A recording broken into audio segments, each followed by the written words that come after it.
Bismillahirrahmanirrahim. Assalamualaikum warahmatullahi wabarakatuh.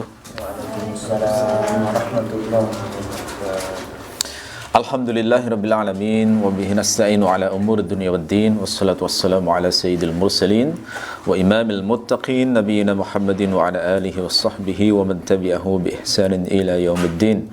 Rabbana zidna ilma warzuqna fahma waj'alna minas salihin. Allahumma 'allimna Allahumma 'allimna asma'aka hatta na'budaka haqqal ibadah. Allahumma 'allimna al-Qur'an waj'alna minal hudatil mahdiyyin. Amma ba'du.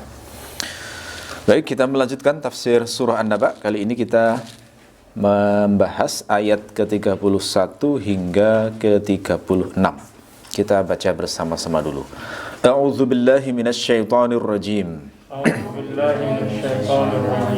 Bismillahirrahmanirrahim. Bismillahirrahmanirrahim. Inna lil muttaqina mafaza. Inna lil muttaqina mafaza. Hadaiqa wa a'naba. Hadaiqa wa a'naba. Wa kawa'iba atraba. Wa kawa'iba atraba. Wa ka'san dihaqa. Wa ka'san dihaqa. La yasma'una fiha lagwan wala kidhaba. La yasma'una fiha lagwan wala kidhaba. Jazaa'an min rabbika 'ata'an hisaba. Jazaa'an min rabbika 'ata'an hisaba. Ya. Ayat 31 hingga 36 ini berbicara tentang balasan bagi orang-orang yang bertakwa dan beriman. Dan ini adalah di antara uslub Quran yang selalu membandingkan antara balasan orang-orang yang sengsara dan balasan orang-orang yang berbahagia. Sebelumnya mulai ayat Inna jahannama kanat mirsada itu dijelaskan bagaimana balasan orang-orang kafir. Lalu kemudian di ayat ini mulai ayat 31 sampai 36 itu dijelaskan bagaimana balasan bagi orang-orang yang beriman dan bertakwa, yakni para kekasih Allah yang dicintainya. Ini menunjukkan bahwa memang namanya hidayah itu karakteristiknya menghimpun antara basyiran dan nadhiran, memberi kabar gembira sekaligus memberi peringatan. Jadi dakwah itu kalau ngajak gembira saja salah, ngajak takut saja juga salah. Jadi harus gabungan antara memberi kabar gembira sekaligus memberi peringatan. Karena orang kalau sampai terlalu bergembira saja lalai, efeknya itu lalai, tidak waspada. Itu berbahaya. Nanti merasa sebagai kekasih Allah, mati pasti masuk surga, padahal aslinya nggak ada amalnya diterima, itu mengerikan. Sebaliknya kalau dibuat takut saja, orang jadi pesimis, pengen lekas mati, dan justru malah tidak semangat untuk beramal. Itu keliru. Maka harus berimbang antara basyiran dan nadhiran. Oke, kita mulai dari ayat 31. Inna lil muttaqina mafaza. Kata inna itu adalah harfu ta'kid, harf yang bermakna penegas untuk memberi penguat bahwa informasi yang akan disampaikan itu benar-benar akan terjadi dan tidak usah ragu lagi. Seperti saya sampaikan berulang-ulang, inna itu takkid yang mukhatabnya adalah mutaraddid, orangnya ragu.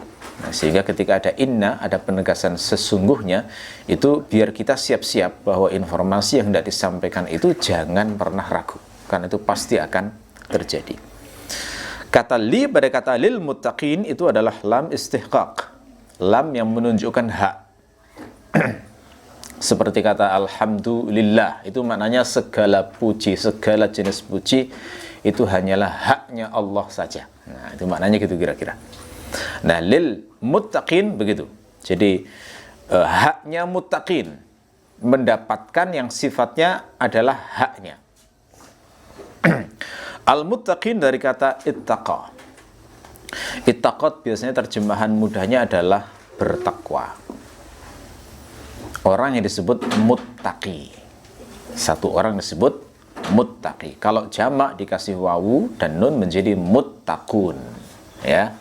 muttaqun. Dalam posisi sintaksis tertentu wawu berubah menjadi ya, menjadi muttaqin. Biasanya posisi majrur atau mansub, maka wawu berubah jadi ya. Jadi muttaqin itu asalnya muttaqun.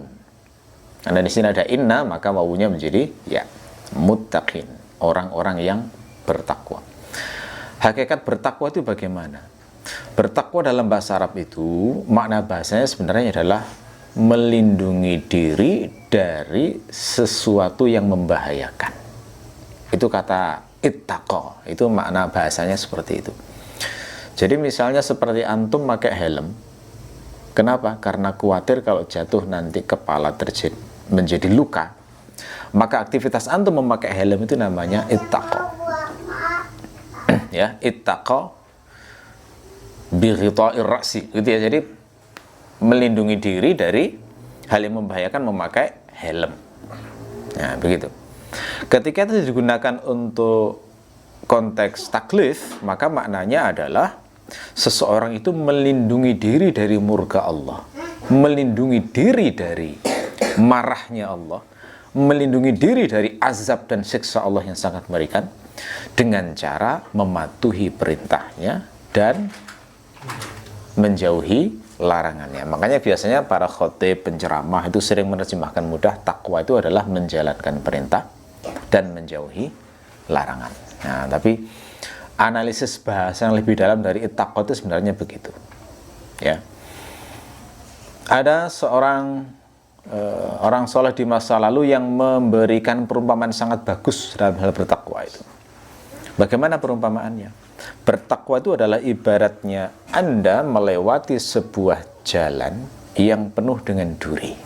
Kira-kira bagaimana? Pasti akan berhati-hati, nyari jalan yang paling selamat yang nggak sampai kena duri. Jadi takwa ada hubungannya dengan warok juga akhirnya. Warok itu berusaha menghindari yang haram sampai yang sebenarnya halal pun dihindari biar tidak terjatuh pada yang haram. Itu namanya warok. Ya. Jadi sesuatu yang sebenarnya halal tapi karena khawatir nyerempet pada yang haram maka dihindari. Ya, makanya ada sebagian wanita misalnya yang memilih pakai cadar. Memilih pakai cadar itu ada yang menganggap itu karena wajib, tapi ada yang menganggap itu mubah tapi khawatir nyerempet yang haram. Ya, karena misalnya merasa wajah saya ini kalau sampai terlihat orang mungkin bisa menjadi fitnah, lebih baik saya memakai cadar. Sementara aslinya berpendapat bahwa cadar itu hukumnya mubah, bukan wajib atau sunnah. Nah, ini contoh warok itu model-model seperti itu. Atau misalnya menabung dalam bank, misalnya contoh. Hukum asalnya menabung itu kan titip, bisa masuk akad wadiah. Tapi karena bisa jadi memang khawatir di sana tercampur harta riba, lalu kemudian termakan, akhirnya sudahlah, saya tidak usah menabung di bank. Ada orang semacam itu, ya. Nah, tapi zaman sekarang luar biasa susah itu untuk melaksanakan itu ya, karena hampir seluruh kehidupan itu terhubung dengan lembaga-lembaga keuangan seperti itu. Tapi saya ingin memberikan contoh warok dan ketakwaan itu seperti itu. Di zaman dulu, di zaman periwayatan hadis, saking hati-hatinya orang biar tidak makan makanan yang haram, nggak berani makan di warung. Kenapa? Karena di warung itu kalau misalnya makan pesen ayam, nggak tahu nyembelihnya bener apa tidak. Zaman sekarang kan banyak ya ayam-ayam dijual tapi disembelih dengan cara yang tidak benar. Itu statusnya bangkai, jadinya haram. Jadi kalau misalnya antum pergi ke pasar lalu memberi ayam, perhatikan betul lehernya itu. Kalau lehernya nggak putus sempurna, itu berarti nggak sah penyembelihannya, statusnya bangkai dan haram dimakan. Nah, orang-orang zaman dulu itu ada yang menolak makan di warung karena itu. Nah, ini warok. Padahal hukum asalnya bisa jadi mubah. Kenapa? Karena Islam tidak memberatkan. Kalau misalnya ragu cukup baca Bismillahirrahmanirrahim, insya Allah halal. Nah, ini yang minimalis begitu, ya. Tapi ada yang saking hati-hatinya nggak mau, gitu ya. Nah, itu takwa. Nah, di sini Allah menyebut kata muttaqin, bukan mukminin, untuk menonjolkan sifat hati-hatinya tidak melanggar larangan Allah. Dan yang dimaksud muttaqin dalam konteks ayat ini adalah al-mu'minun alladzina yattabi'una ar-rasul, orang-orang mukmin yang mengikuti Rasul, yakni mengikuti Rasulullah Sallallahu Alaihi Wasallam, lalu melaksanakan wahyunya dengan memperhatikan perintah dan larangan Allah, dan mencapai level kehati-hatian sampai seperti saya gambarkan tadi, seperti melewati sebuah jalan yang banyak durinya, sehingga hati-hati betul tidak sampai melanggar dari larangan-larangan Allah itu. Nah, kata mutaqin ini kalau dalam bahasa Arab, dalam kajian nahwu itu dinamakan khobar muqaddam. Jadi khobar yang didahulukan. Aslinya kalimat yang struktur normalnya adalah inna mafazan lil muttaqin. Harusnya begitu. Tapi didahulukan inna lil muttaqina mafaza. Kenapa didahulukan? Ini makna didahulukan ini kata Ibnu Asyur adalah litanwih bihim, untuk memuji mereka. Untuk memuji mereka, untuk menghargai mereka, untuk memuliakan mereka. Itu sama seperti orang buat sambutan misalnya diawali dengan menyebut para ulama misalnya, sebelum para pejabat, ya. Yang kami hormati, kami taati fatwanya para alim ulama. Selanjutnya yang terhormat Bapak Bupati. Nah, misalnya gitu ya. Kenapa didahulukan ulamanya? Berarti ulama lebih dihormati daripada Bapak Bupati dan hadirin yang lainnya. Itu jadi di antara makna mendahulukan itu memang tanwih, untuk memuji atau memuliakan. Adapun kata mafaza, nah itu adalah isim makan, kata yang menunjukkan tempat. Ya, seperti kata kataba, menulis, diubah menjadi maktab, itu maknanya tempat menulis atau meja. Ya, secara majasi kemudian dimaknai kantor, boleh. Ya. Maktab. Mafaza itu dari kata faza, faza. Faza itu maknanya apa? Faza itu adalah az-zafar bil khair wa nailul matlub. Memperoleh kebaikan dan mencapai yang diinginkan. Itu faza. Sehingga boleh diterjemahkan kemenangan atau kesuksesan atau keberhasilan. Nah, itu boleh. Makna-makna seperti itu yang jelas harus ngerti bahasa Arabnya ya. Faza atau al-fawz itu maknanya adalah az-zafar bil khair wa nailul matlub. Memperoleh kebaikan dan mencapai yang ditarget atau diinginkan.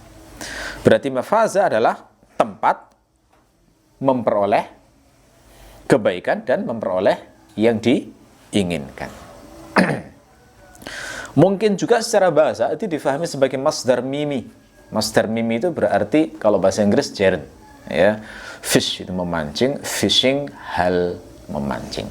Ya, faza tadi adalah memperoleh yang diinginkan.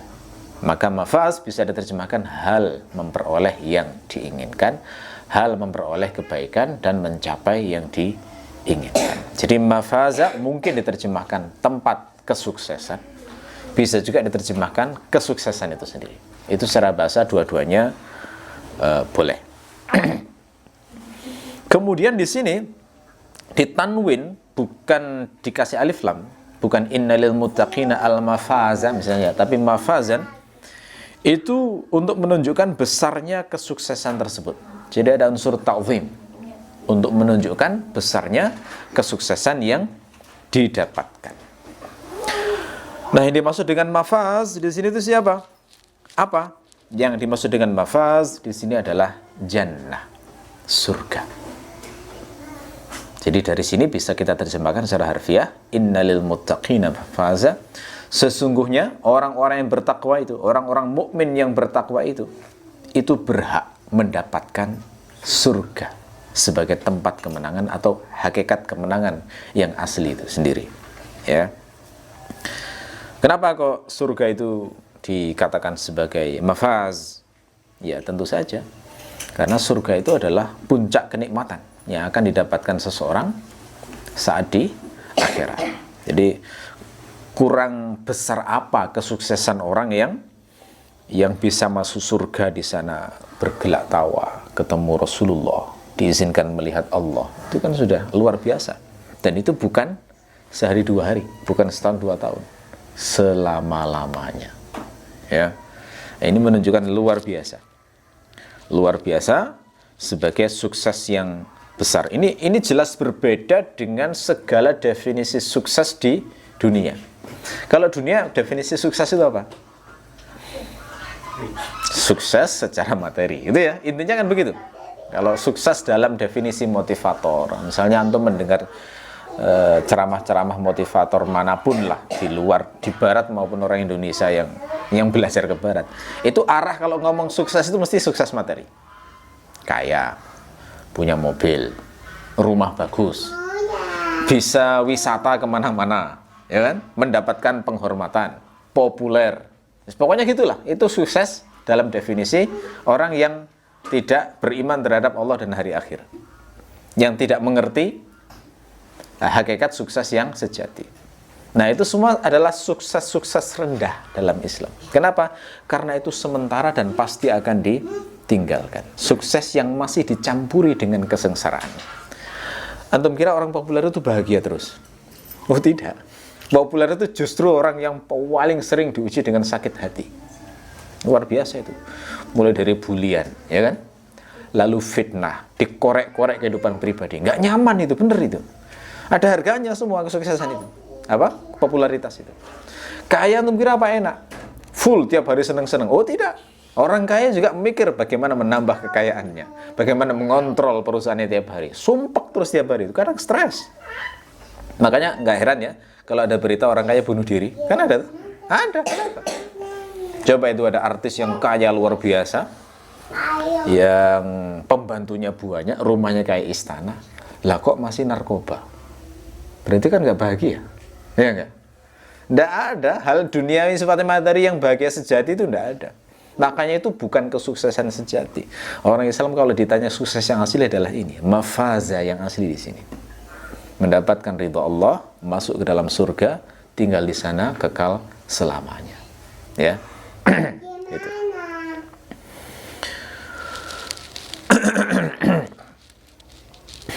Jadi sekaligus dalam ayat ini kita diajari definisi sukses dalam Islam ya. Jadi kalau disebut sukses dalam Islam itu jangan sampai salah lagi. Apa sukses menurutmu? Menurut saya, sukses adalah mendapatkan ridho Allah. Bertemu dengan Allah dalam keadaan Allah ridho, tersenyum kepada kita. Ya, itu baru sukses yang asli. Kalau sudah ridho kan pasti masuk surga toh. Nah, itu. Jangan sampai sukses mengikuti definisi para motivator yang berasal dari peradaban yang memang tidak mengenal Allah dan Rasulnya. Itu beda, nggak sama dengan kita. Jadi kalau sukses kayak gini nggak peduli oleh Allah, itu nanti dikasih ujian harta yang banyak maupun ujian harta sedikit, nggak ada bedanya sudah. Semuanya sama itu. Karena jangan sampai ada persepsi loh ya, kalau orang yang hartanya sempit itu pasti malas. Oh, nggak bisa kayak gitu. Nggak bisa. Itu takdir Allah. Masalah luas dan sempitnya harta itu takdir Allah. Allah yang bagi-bagi itu. Jadi itu, masalah harta itu nggak bisa diambil seenaknya. Enggak, Allah yang bagi. Quran sendiri mengatakan, nahnu qasamna bainahumul ma'isyah. Aku yang bagi-bagi penghidupan. Gitu. Jadi Allah sendiri yang membagi-bagi penghidupan. Maka ada yang dikasih harta yang banyak, ada yang dikasih harta yang sempit, ada yang pertengahan. Sahabat Nabi juga demikian. Semuanya rajin bekerja, tapi faktanya ada yang kaya raya seperti Abdurrahman bin Auf. Ada yang disempitkan hartanya seperti Ahlus Suffah misalnya. Ya, ada yang pertengahan. Padahal semuanya rajin bekerja. Maka nggak ada hubungan itu dengan kesungguhan bekerja, tidak. Itu Allah yang bagi. Makanya orang kalau tahu konsep ini selalu ridho dengan semua pembagian Allah. Yang penting dapat kesuksesan sejati. Apa itu? Yakni ridho Allah. Ya. Kemudian mengapa di sini pakai kata mafaza? Kenapa kok nggak langsung innalil muttaqina jannah misalnya? Kenapa kok pakai kata mafaza? Nah, ini maknanya adalah untuk menimbulkan efek menyesal luar biasa pada orang-orang yang disebutkan dalam ayat sebelumnya. Seperti apa ayat sebelumnya? Ya, di antaranya Allah mengatakan fatatuna afwaja. Kalian nanti akan datang pada hari penghisapan itu berkelompok-kelompok sesuai dengan amal masing-masing. Yang kelompoknya kafir masuk kelompok kafir, yang kelompok mukmin masuk kelompok mukmin. Secara implisit berarti kata-kata fatatuna afwaja itu mengandung makna di sana ada orang-orang yang gagal dalam hidup, yang tidak sukses dalam hidup karena buktinya akan dimasukkan ke dalam neraka. Termasuk ayat berikutnya yang lebih lugas, fadzuqu falan nazidakum illa azaba. Rasakanlah, aku tidak menambah kalian kecuali siksa. Itu dikatakan Allah pada orang-orang yang sudah jelas masuk neraka, sudah disiksa di sana. Nah, ketika mereka sangat sengsara, itu kan mereka baru menyadari, oh ternyata aku gagal dalam hidup. Ternyata aku gagal dalam hidup, tidak berhasil dalam hidupku. Buktinya sekarang aku sengsara di sini selama-lamanya. Gitu ya. Maka kata-kata innalil muttaqina mafaza, kata mafaza ini disebutkan untuk menimbulkan efek nadam, penyesalan luar biasa pada mereka yang gagal dalam di akhirat untuk memasuki surga. Ayat berikutnya, hadaiqa wa a'naba. Kata hadaiq itu adalah bentuk jamak. Kalau dalam kajian morfologi, hadaiq ini termasuk jamak sighat muntahal jumu'. Cirinya adalah huruf ketiga alif. Hadaiq seperti masajid sama masabih, itu semuanya adalah sighat muntahal jumu' dan harus digolongkan sebagai isim ghairu munsharif, artinya tidak bisa ditanwin. Makanya di sini lafadznya hadaiqa, bukan hadaiqon, gitu ya. Karena aturan seluruh jamak berbentuk sighat muntahal jumu' masuk isim ghairu munsharif atau isim ghairu mutasarrif. Nah, kata hadaiq itu bentuk jamak dari hadiqah. Hadiqah. Dan posisinya di sini adalah badalnya mafaza. Jadi mafaza, kesuksesan itu atau tempat kesuksesan itu seperti apa? Dirinci oleh Allah di sini. Yakni maksudnya adalah hadaiq di antaranya. Ya, kalau ini difahami sebagai badal, berarti jenis badalnya adalah badal ba'din, menjelaskan sebagian dari karakteristik atau isinya dari mafaza itu tadi. Gitu ya. Tentu saja karena itu hanya sebagian, yang lain jauh lebih banyak kenikmatan-kenikmatan yang belum diceritakan. Mungkin juga difahami sebagai bayan secara bahasa. Mungkin juga diperkirakan ada kata a'ni. Ya, innalil muttaqina mafaza a'ni hadaiqa wa a'naba. A'ni itu maknanya saya memaksudkan atau yaitu, gitu ya. Hadaiq itu jamak dari hadiqah. Apa makna hadiqah? Hadiqah itu maknanya adalah kebun yang dipagari sekeliling.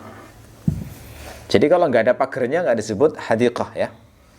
Jadi hadiqah itu hanya berlaku untuk kebun yang dipagari sekeliling. Lebih detail lagi, hadiqah itu hanya dipakai untuk mana kebun yang mengandung pohon kurma dan pohon-pohon lainnya yang berbatang. Kemudian dikelilingi dengan pagar. Ya. Jadi kalau kebun isinya hanya tanaman, bukan, nggak ada pohon-pohonnya, hanya ada bunga-bunga, nggak ada tanaman, nggak ada pohon ya, maka nggak disebut dengan hadiqah. Jadi hadiqah itu level makna detailnya adalah kebun yang mengandung pohon kurma dan pohon-pohon lainnya yang berbatang. Ya. Dan memang kalau kita kaitkan dengan riwayat yang lainnya, surga itu memang di sana ada pohon-pohonnya. Seperti kisah Nabi Adam, ya kan? Beliau diperintahkan, diizinkan untuk makan semua makanan dan buah-buahan di surga kecuali makan buah dari sebuah pohon. Ya kan? Itu menunjukkan berarti memang di surga itu ada pohonnya. Riwayat yang lain dalam kisah Isra Mi'raj itu juga menunjukkan bahwa di surga itu ada jenis pohon yang besar yang dilihat Nabi itu daun-daunnya seperti telinga gajah lebarnya. Sementara buah-buahnya itu seperti qullah, ya, seperti qilal hajar, seperti gentong-gentong Arab. Ya, jadi bayangkan buahnya sebesar gentong, daun-daunnya sebesar telinga gajah. Malah ada riwayat lain yang mengatakan di surga itu ada pohon yang sangat besar, sehingga keliling batangnya itu, andaikan dikelilingi oleh orang naik kuda, mereka mengelilingi pohon batang itu 100 tahun belum selesai mengelilinginya, saking gedenya. Sudah bisa bayangkan sekarang ya, surga itu kayak apa isinya. Ada pohon yang seperti itu. Makanya wajar ya kalau di Quran itu dikatakan surga itu arduhas samawati wal ard, selebar langit-langit dan bumi. Susah bayangkan sudah ya. Pohonnya aja kayak begitu besarnya. Dan pohon sebesar itu memiliki daun-daun yang tiap daun memiliki warna berbeda dengan daun yang lainnya. Bisa bayangkan nggak antum? Gimana itu? Kita di dunia hanya mengenal 7 warna ya. Majiku hibiniu dasarnya ya. Nah, sekarang ada riwayat semacam itu. Tiap daun memiliki warna berbeda dan setiap saat berganti-ganti. Wah, gimana itu kelap-kelipnya, Masya Allah ya. Luar biasa. Di surga seperti itu. Nah, ini digambarkan di sini hadaiq. Hadaiq, kebun-kebun yang di dalamnya itu pasti ada pohon-pohonnya, dan hanya Allah yang tahu seperti apa saja macam-macam pohonnya, dan dikelilingi oleh pagar. Makanya secara ringkas sebagian ulama menafsirkan hadaiq itu maknanya adalah basatin. Ya, basatin itu jamak dari bustan. Ya, bustan itu ya seperti itu ya, taman yang indah, gampangannya begitu. A'naba itu jamak dari inab. Inab itu maknanya adalah syajaratul karmi, tanaman anggur. Jadi menunjuk pada tanamannya ya, kalau disebut inab. Ya. Inab menunjuk pada tanamannya, pohonnya. Bukan pohonnya karena nggak berbatang ya, kalau anggur merambat sifatnya. Kita nyebutnya tanaman. Cuma dalam bahasa Arab kalau disebut syajarah itu mencakup tanaman maupun pohon berbatang. Makanya harus hati-hati ya. Dalam bahasa Arab kalau disebut syajarah itu bisa bermakna pohon berbatang, bisa bermakna tanaman. Makanya ada syajaratun nakhli, pohon kurma, ada juga syajaratul karmi, tanaman anggur maksudnya. Ya. Nah, secara majazi, inab itu juga bisa bermakna anggurnya itu sendiri. Ya, bisa bermakna anggur. Itu penggunaan majazi sudah. Jadi bukan makna bahasa yang asal. Kita harus selalu teliti ya. Setiap bahasa itu harus tahu maknanya, ini makna asli ataukah makna majazi, sehingga detail. Nanti kalau memahami sesuatu nggak sampai keliru. Ya, jadi nggak sembarangan ya. Memahami Quran ternyata pengetahuan bahasa yang dimiliki harus mendalam. Kalau nggak gitu tersesat itu nanti. Ya keliru. Apalagi orang hanya membaca Quran dari terjemahan itu, wah itu level peluang tersesatnya lebih besar. Makanya saya menasihati kepada antum jangan memahami Quran dari terjemahan sendiri, bahaya itu, bisa tersesat ya. Minimal kalau baca Quran pakai tafsir. Saya sarankan tafsir bahasa Indonesia, misalnya tafsirnya Hamka, sudah bagus, sudah cukup itu untuk bahasa Indonesia ya. Jadi misalnya Ramadan tilawah, pengen memahami ayat Al-Quran, boleh, bagus, baca misalnya 5 ayat surat Al-Baqarah, lalu kemudian baca tafsirnya. Nah, itu lebih aman daripada baca tafsirnya sendiri, disimpulkan sendiri. Wah, itu kayak mujtahid mutlak kayak begitu ya. Tidak boleh itu. Kalau nggak ngerti bahasa Arab, nggak ngerti Quran, nggak ngerti hadis, nggak menguasai berbagai ilmu, cara memahami kayak gitu itu menyesatkan. Buktinya apa? Nah, itu dulu ada mantan petinju yang berani menggagas sholat pakai bahasa Indonesia. Kan ada itu ya di Malang dulu, Lawang atau mana saya agak lupa itu. Ya, itu ya gitu, belajar dari terjemahan terus menyimpulkan. Sholat kan harus dipahami. Nah, memang ayatnya kayak gitu. Nah, kalau pakai bahasa Arab kan nggak bisa dipahami. Ya bahasa Indonesia aja begitu. Akhirnya sholat pakai bahasa Indonesia. Wah, ini jadi mujtahid dadakan. Akhirnya kemudian dilaporkan, ditertibkan ya, kemudian dipenjara orangnya. Jadi jangan sembarangan. Jadi minimal pakai tafsir, itu yang lebih aman. Boleh baca, nah atau mendengarkan kajian semacam ini, gitu ya. Jadi kita buat kajian semacam ini juga bisa. Maksudnya adalah untuk mencegah memahami Quran sesuai dengan apa? Mencegah memahami Quran secara keliru, ya. Jadi berdasarkan ayat ini bisa disimpulkan bahwa nikmat qat'i yang ada dalam surga yang diberitakan Al-Quran itu adalah di sana pasti ada kebun-kebun, entah seindah apa kebunnya, yang pasti jauh melampaui dari seluruh khayalan kita, ya. Dan di sana nanti ada anggur-anggur, entah selezat apa anggur itu, yang jelas jauh melampaui anggur yang ada di dunia. Ya. Berikutnya wa kawa'iba atraba. Ini kenikmatan yang lain dari surga. Setelah hadaiq disebutkan kebun-kebun, kemudian disebutkan nikmat yang lain adalah wa kawa'iba atraba. Kawa'ib itu jamak dari ka'ib. Ka'ib. Apa makna ka'ib? Ka'ib itu adalah gadis muda. Nah, bahasa Arabnya jariyah. Jariyah itu terjemahnya gadis muda. Makna bahasanya. Kenapa kok pakai lafaz jariyah untuk menyebut gadis muda? Karena jariyah itu dari kata jaro. Jaro itu berlari. Nah, seorang gadis itu biasanya langsing.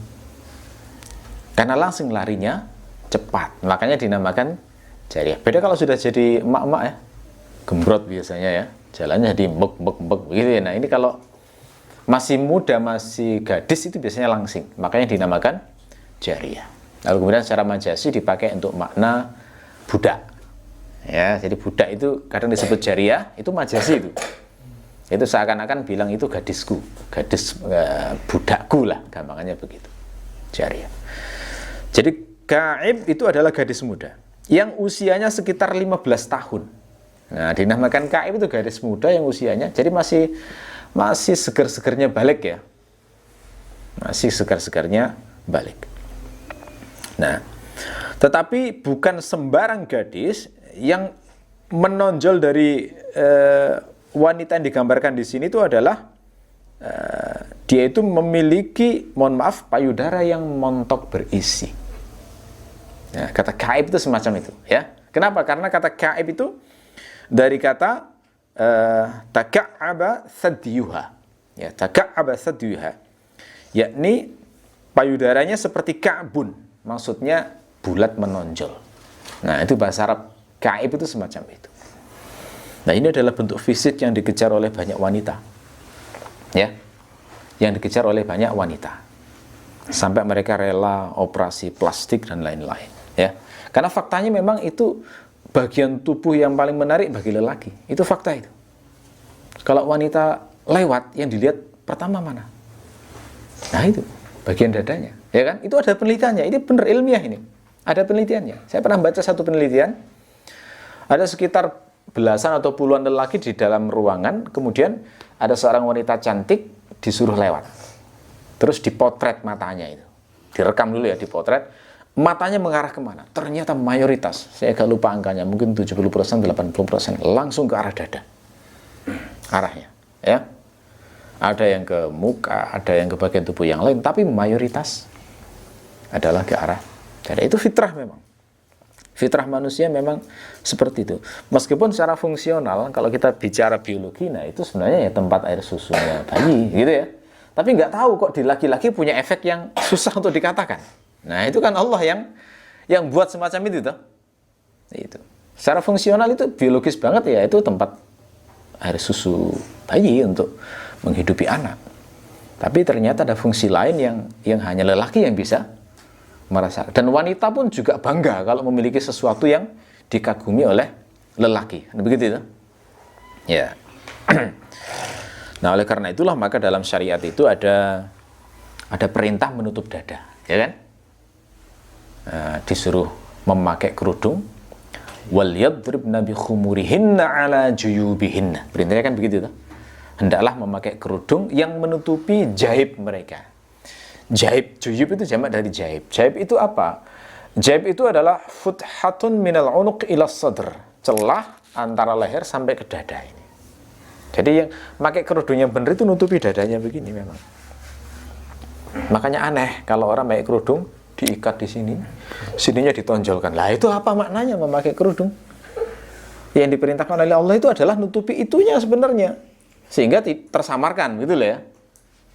Jadi kalau pakai kerudung malah menonjolkan hal-hal yang sudah menonjol. Waduh, ini nggak ngerti maksud perintah Allah yang dimaksudkan menutup aurat dan menjaga kehormatan. Ya. Jadi itu orang berhijab tapi masih butuh decak kagum orang lain. Gitu ya. Berhijab tapi masih ingin dipuji cantik. Ada nggak? Banyak. Ya, banyak sekali. Pakai cadar tapi nggak rela kalau kecantikannya nggak diketahui orang lain. Makanya meskipun cadaran, rajin selfie, upload di Instagram, kan gitu ya. Nah, begitu. Itu artinya berarti masih membutuhkan pujian orang lain. Jadi berhijabnya bukan karena Allah, biar Allah ridho gitu loh, bukan karena Allah memerintahkan, tapi masih ada unsur-unsur semacam itu. Ya, tapi menutup hijabnya sudah bagus lah, harus dihargai aspek itunya, tapi harus dikoreksi, jangan menganggap itu benar terus sampai tua masih kayak gitu kan ya, nggak meningkat kualitas dinnya. Ya. Nah, kata-kata wagawaiba ini menunjukkan Allah ingin menunjukkan kenikmatan lain selain kenikmatan kebun-kebun itu, yakni kenikmatan mata bagi lelaki sekaligus kenikmatan berhubungan suami istri dengan pasangan yang memiliki kualitas fisik yang mewowkan semacam itu, ya. Ya. Nah, yang mendapatkan tubuh ideal ini siapa? Ya, tentu saja semua wanita-wanita surga. Tidak peduli apakah bidadari yang memang diciptakan Allah sejak awal di surga, termasuk wanita-wanita dunia yang akan diubah oleh Allah bentuk fisiknya melebihi kecantikan bidadari yang ada di surga. Kata sebagian ulama, gawaib di sini adalah wanita-wanita yang juga memiliki kualifikasi perawan, abkara, ya, perawan. Dan disebut keperawanan ini memang menjadi tambahan kenikmatan di surga, karena bagi lelaki ya, menjamah sesuatu yang suci itu beda daripada bekas, gitu kan? Nah, ini makanya dijadikan sebagai tambahan kenikmatan. At-turaba itu jamak dari tirbun. Tirbun itu maknanya sebaya, gampangannya begitu ya. Yang usianya sama, fi sinnin wahidah. Usianya sama. Dan kata tirbun itu dalam bahasa Arab itu banyak digunakan konteksnya untuk wanita. Jadi pasangan-pasangan ini itu secara bahasa mungkin dipahami bahwa usianya sebaya dengan pasangan suaminya, dan ini menambah kenikmatan, ya.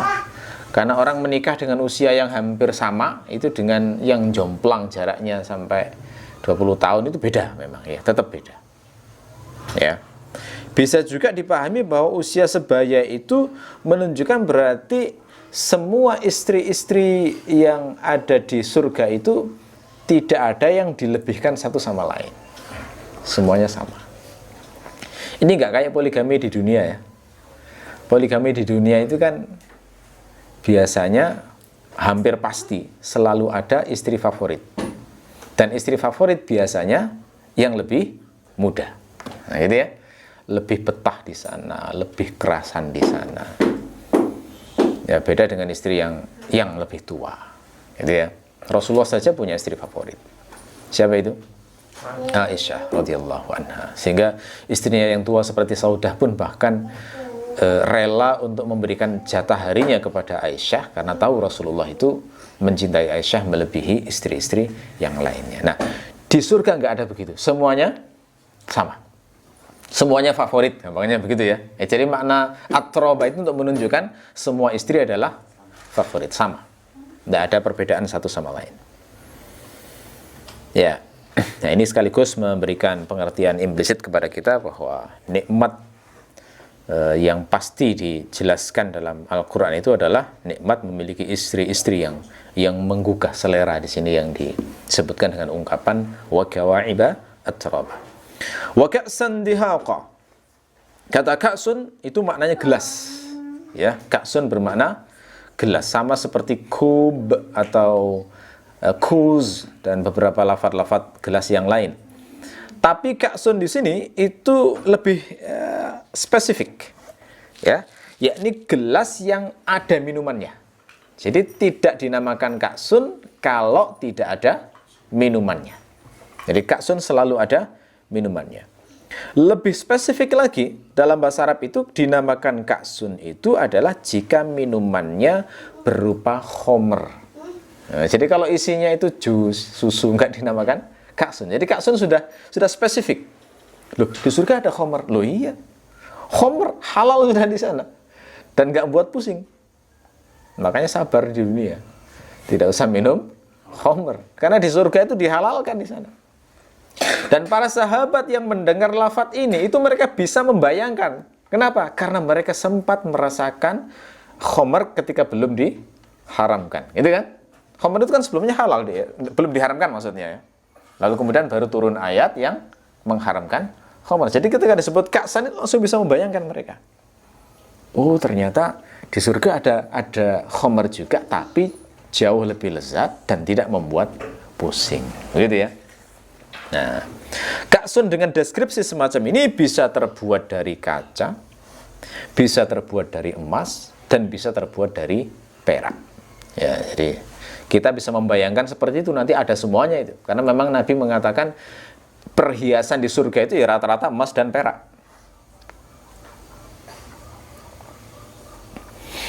Perhiasan di surga ya, itu rata-rata terbuat dari emas dan perak. Ya, makanya Nabi itu kan melarang kita memakai perhiasan terbuat dari emas dan perak, ya kan? Ketika Rasulullah ditanya, "Kenapa wahai Rasulullah?" Itu untuk mereka orang-orang kafir di dunia dan untuk kita di akhirat.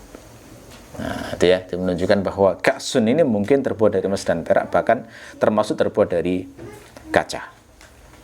Ya, karena kata ka'sun itu sudah identik dengan khamr, maka kadang-kadang secara majasi ka'sun itu langsung dimaknai khamr. Kadang-kadang begitu ya. Jadi tidak usah heran kalau misalnya dalam beberapa teks itu ka'sun dimaknai khamr, itu memang bisa secara majasi.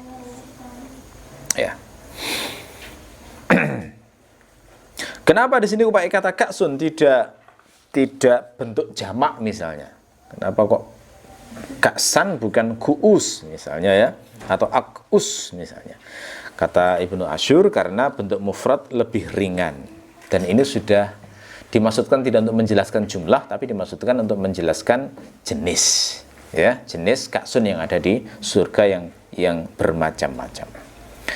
Adapun kata dihaqa itu berasal dari kata dahaqa atau adhaqa yang bermakna memenuhi sebuah bejana yang karena saking banyaknya ya sampai hampir tumpah-tumpah, gitu ya. Itu makna asli dari dahaqa atau adhaqa. Nah, kata dihaq itu adalah bentuk masdar yang aslinya bermakna hal, kata benda, tapi diperlakukan seperti sifat. Nah, dalam bahasa Arab biasa seperti itu. Contoh misalnya, rajulun adlun. Itu terjemahnya lelaki yang adil. Meskipun adlun sendiri secara bahasa aslinya bermakna keadilan. Karena kalau makna adil, yang adil betul itu harusnya adilun, gitu ya. Seperti imamun adil, gitu ya. Jadi lelaki yang adil harusnya rajulun adilun. Tapi boleh juga memakai rajulun adlun, boleh. Kenapa? Ya karena masdar bisa bermakna sifat dalam bahasa Arab. Nah, apa fungsinya pakai sifat bentuk masdar? Nah, itu para ahli bahasa mengatakan itu maknanya adalah untuk mubalaghah. Jadi kalau sampai orang dikatakan rajulun adlun, itu berarti adilnya luar biasa. Rajul adil. Makanya perawi-perawi hadis itu sering pakai kata adlun, bukan adilun, karena untuk memujinya secara luar biasa. Termasuk pakai kata thiqah. Ya, kenapa kok tidak dikatakan mausuk misalnya? Rajulun mausuk, lelaki yang bisa dipercaya. Tapi disebut thiqah. Thiqah itu masdar. Nah, itu maknanya benar-benar sangat bisa dipercaya. Maksudnya gitu ya. Jadi masdar bermakna sifat biasa. Bisa sifat yang maknanya isim fa'il, bisa juga isim maf'ul. Contoh isim maf'ul misalnya khalqun. Khalqun biasanya diterjemahkan makhluk. Dari mana itu logikanya? Iya, karena memang khalqun itu masdar yang aslinya adalah makhluk, gitu ya. Khalqun itu makhluk. Makhluk itu bermakna yang diciptakan. Khalqun bisa bermakna yang diciptakan. Sama di sini kata dihaq itu masdar. Sama seperti aba menolak menjadi iba, itu hal menolak. Ya, dahaqa atau adhaqa itu dimasdarkan jadi dihaq. Itu maknanya yang dipenuhi. Maknanya begitu. Jadi wa ka'san dihaqa berarti terjemahan detailnya adalah dan gelas-gelas yang berisi khamar yang diisi penuh. Nah, gampangnya begitu, yang dipenuhi. Kenapa kok ditonjolkan makna dipenuhi ini? Ya. Sebabnya adalah karena air khamar yang diberikan itu tidak dihemat-hemat, gitu loh ya. Enggak dihemat-hemat. Beda di dunia loh ya. Di dunia itu ada alkohol yang mahalnya luar biasa sehingga nuangnya pun diukur, gitu ya. Jadi nggak bebas itu. Nggak bebas. Saya pernah baca itu ada jenis alkohol sebotolnya itu miliaran loh. Saya heran itu. Kok bisa itu loh. Ada orang mau membeli alkohol harganya miliaran. Ada itu. Coba cari referensi itu ada memang. Nah kalau harganya miliaran pasti kan dihemat-hemat banget ya. Minum 1 sloki gitu. Nah di surga enggak. Dipenuhi bebas minumnya. Gitu lah. Untuk menunjukkan betapa besarnya nikmat Allah terkait dengan kenikmatan kaksan ini ya. Minum khamar di surga ini. Jadi nikmatnya pol sudah ya. Karena tidak ketakutan untuk habis. Nggak khawatir beli-beli ya, nggak khawatir kehabisan, sudah di sana itu bebas menikmati tanpa ada kekhawatiran seperti itu, nggak khawatir bangkrut ya. Nah istilah ka'san dihaqa sebagai sebuah frase itu ternyata sudah populer di masa jahiliyah. Makanya sangat ketika mendengar kata-kata ini tuh mereka itu sudah kayak melayang terbang, teringat angan-angan masa lalu ketika minum khamar dengan nikmat di sebuah kedai gitu ya bersama teman-teman kayak begitu ya. Ibnu Abbas sendiri pernah bersaksi begini. Saya pernah mendengar ayahku mengatakan isqina ka'san dihaqa.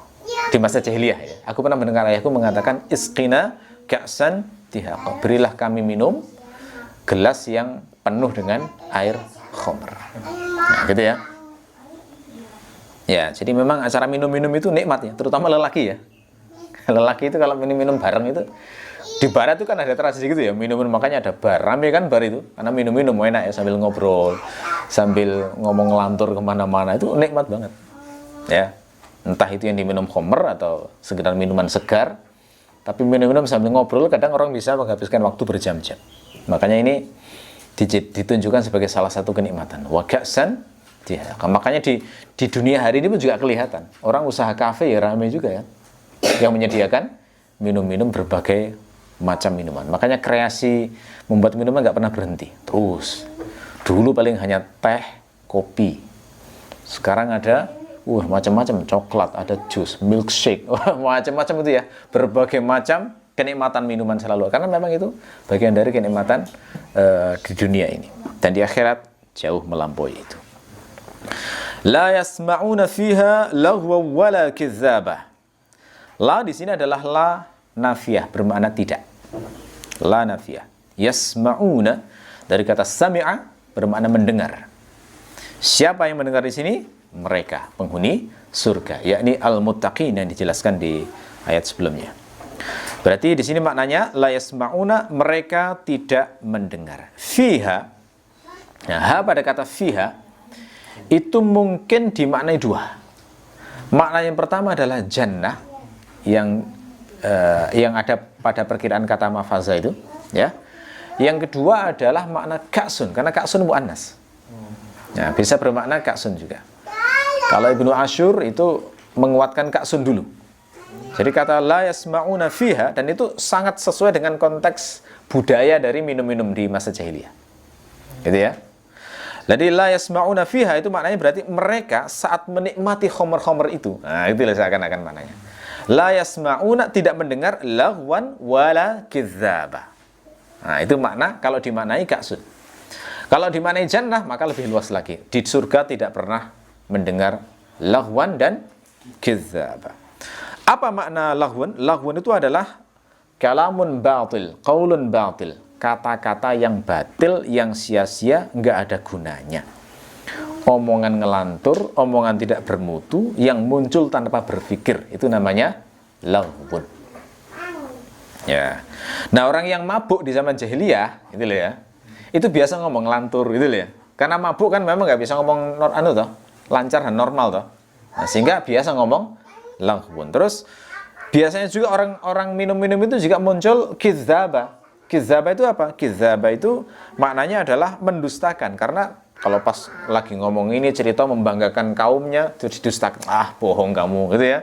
Yang lainnya cerita tentang kebanggaan perang, ah, dusta kamu. Jadi saling mendustakan satu sama lain. Itu tradisi yang biasa di masa Arab pada saat mereka minum-minum bersama di sebuah tempat. Gitu ya. Nah, di sini dikatakan di Quran, saat mereka menikmati khamr itu la yasma'una fiha laghwaw wala kadzdzaba. Jadi enggak ada kata-kata batil, itu enggak ada. Berarti khamrnya khamr yang sehat. Itu ya. Bukan khamr yang membuat mabuk, bukan khamr yang membuat orang jadi ngelantur. Khamr yang baik.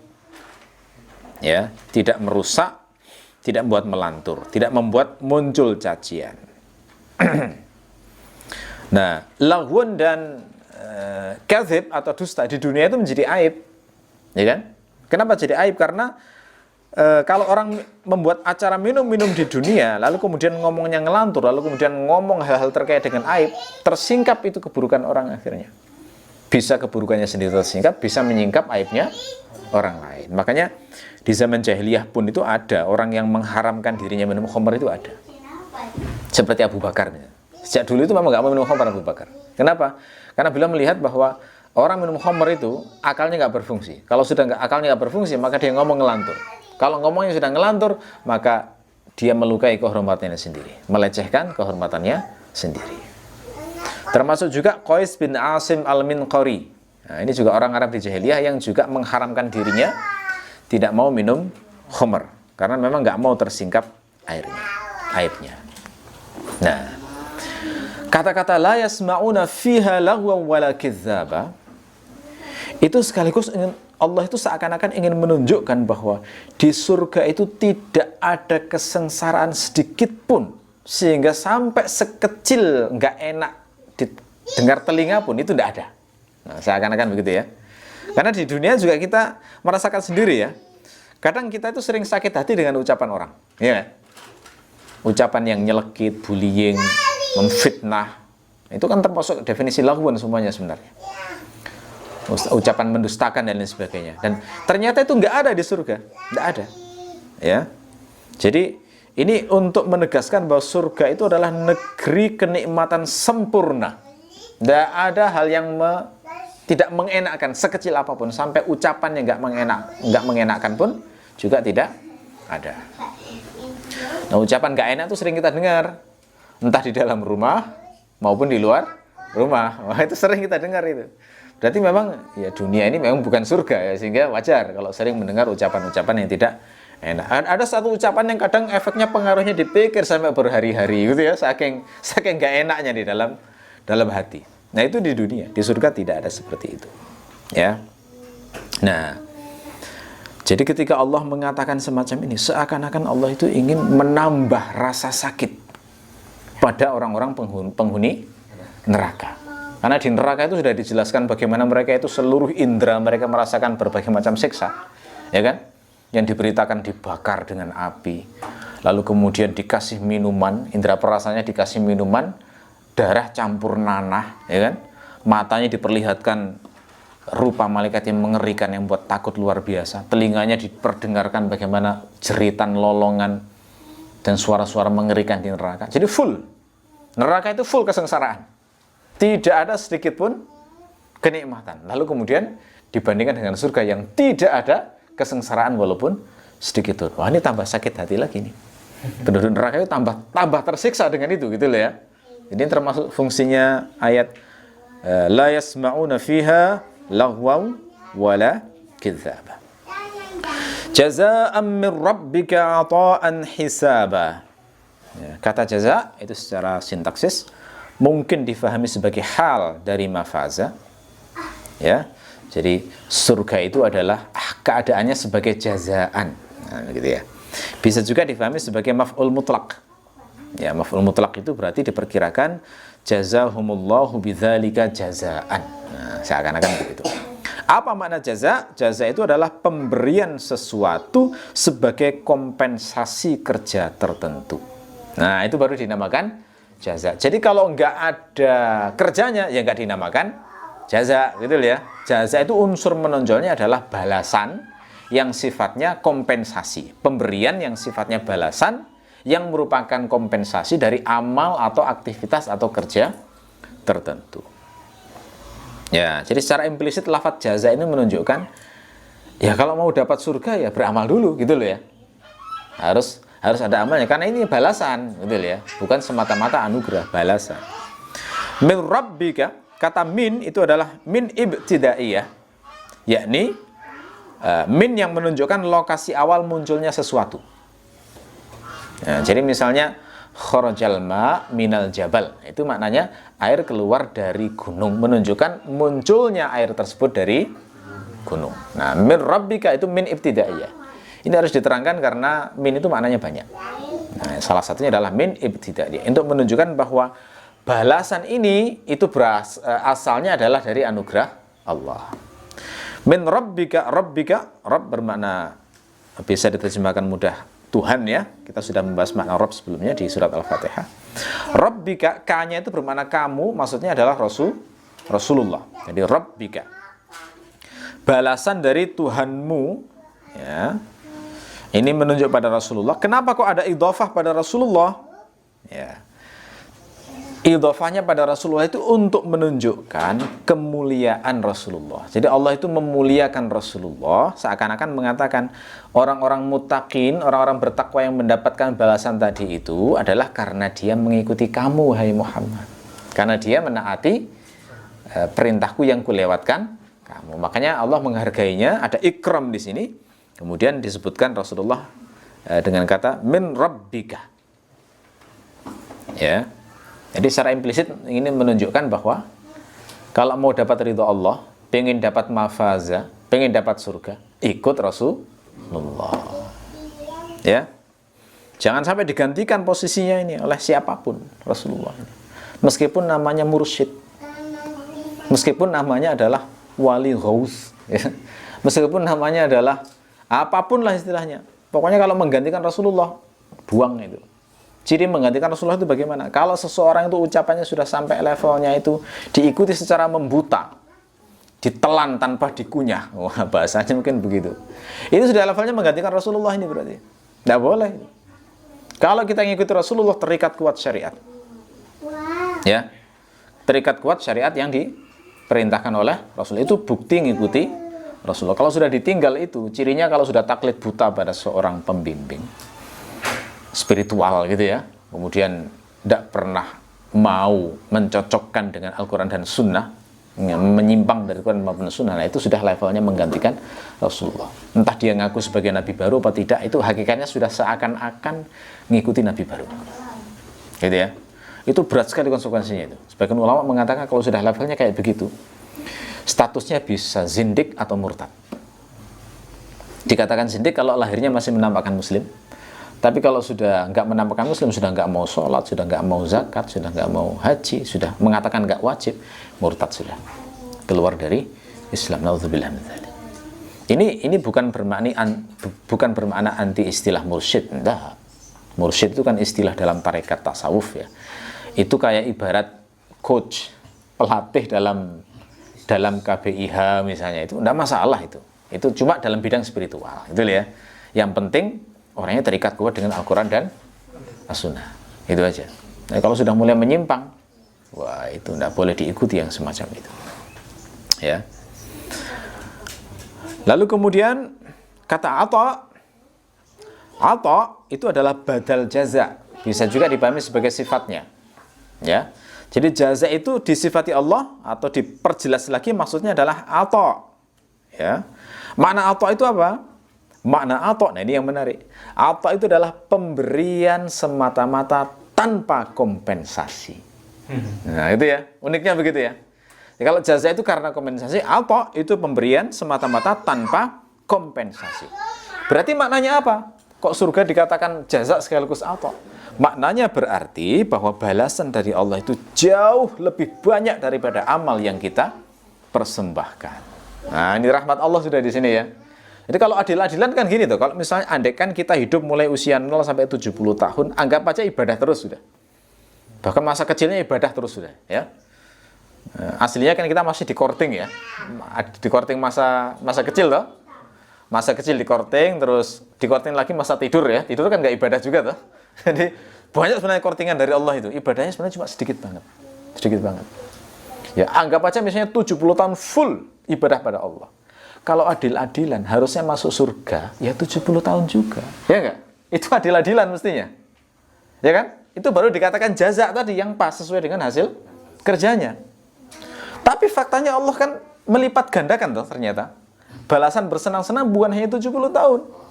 Tapi jutaan kali dari 70 tahun. Miliaran kali, triliunan kali, bahkan nggak berbatas sudah. Karena selama-lamanya loh, bayangkan. Nah, makanya layak dikatakan ato'an. Ya, bukan hanya sekedar jaza. Makanya sekarang antum harus paham kalau dikatakan orang itu masuk surga karena rahmat Allah. Itu maknanya bukan, udahlah nggak usah amal kalau gitu. Kan masuk atas nama rahmat Allah. Kalau waktunya dirahmati ya sudah pasti masuk surga. Oh enggak gitu juga, salah itu. Itu maknanya adalah kamu jangan ujub dengan amalmu. Jangan membanggakan amalmu. Oh aku masuk surga karena amalku. Enggak begitu. Masuk surga itu dominan rahmatnya Allah. Cuma untuk mendapatkan rahmat, nah beramallah semaksimal mungkin. Enggak mungkin dong orang amalnya asal-asalan lalu minta surga selevel surganya Abu Bakar. Beda amalnya. Enggak bisa. Nggak bisa. Orang amalnya asal-asalan dimasukkan surga paling rendah itu sudah untung banget, ya kan? Itu aja masih menunjukkan kebaikan Allah luar biasa, masih menunjukkan rahmat, ya. Tidak pantas orang yang usianya 7 tahun, anak yang usia 7 tahun minta baju manusia yang usianya 40 tahun. Nah, gampangnya begitu loh ya. Nggak pantas, nggak layak. Semua orang bisa menerima itu, gitu loh ya. Makanya naik surga di tingkat mana itu juga diperhatikan sejauh mana level amal kita. Nggak bisa minta sesuka kita terus sementara amal kita nggak cocok dengan itu, gitu ya. Itu mana ato'an. Ini luar biasa kata-kata ini ya. Jazaan dan ato'an di ayat ini itu memberikan pengertian yang luar biasa pada kita. Ya.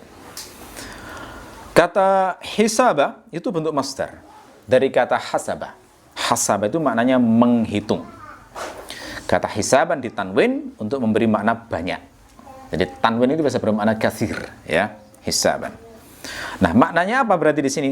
Ato'an hisabah berarti pemberian itu sangat banyak tapi disesuaikan kadar amal masing-masing. Gitu loh ya.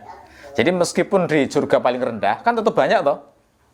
Tapi kadarnya sesuai dengan itu. Yang surga paling rendah itu kalau menurut riwayat kan diperuntukkan untuk mereka yang di dunia itu mencampur amal soleh dengan maksiat. Tapi masih mukmin, gitu loh ya, masih ada la ilaha illallah di sini. Ya maksiat ya taat gitu loh. Lalu mati dalam keadaan belum bertobat, akhirnya kan harus dicuci dulu di neraka tuh. Nggak tahu berapa hari, minggu atau bahkan ribu tahun, nggak tahu. Pokoknya dalam riwayat hadis itu sampai diceritakan saat Rasulullah menjemput umatnya yang seperti ini itu sudah jadi arang hidup. Karena dibakar sekian lama di surga itu. Sehingga sebelum masuk surga harus dicelupkan dulu di sungai kehidupan untuk memulihkan kembali tubuhnya itu biar seperti sedia kala. Nah ini baru kemudian dimasukkan surga yang paling rendah. Yang paling rendah itu kenikmatannya kira-kira seperti 10 kali dunia dan seisinya. Nah, itu paling rendah. Nah kita nggak usah menguasai seluruh dunia ya, menguasai Hawaii ya, menguasai tempat-tempat wisata itu sudah luar biasa ya kan. Nah, apalagi seluruh dunia ini yang semuanya kita nikmati sendiri 10 kali. Itu yang paling rendah loh ya. Gimana dengan di atasnya? Tentu jauh lebih banyak. Ya. Jadi ini yang menarik ya. Jadi kalau kalau yang masuk surga itu disebutnya adalah ato'an hisaba. Tapi kalau di neraka penduduknya itu hanya disebut jazaa'u wifaqah. Balasan yang setimpal, itu saja. Itu memang menunjukkan beda. Ya, nah ini nanti mudah-mudahan nanti saat ketemu ayatnya di surat-surat tertentu bisa kita perdalam lagi pembahasan tentang hal ini. Baik, saya kira itu saja untuk tafsir hari ini. Mudah-mudahan bermanfaat. Kita akhiri subhanakallahumma wa bihamdika asyhadu an la ilaha illa anta astaghfiruka wa atubu ilaik. Assalamualaikum warahmatullahi wabarakatuh.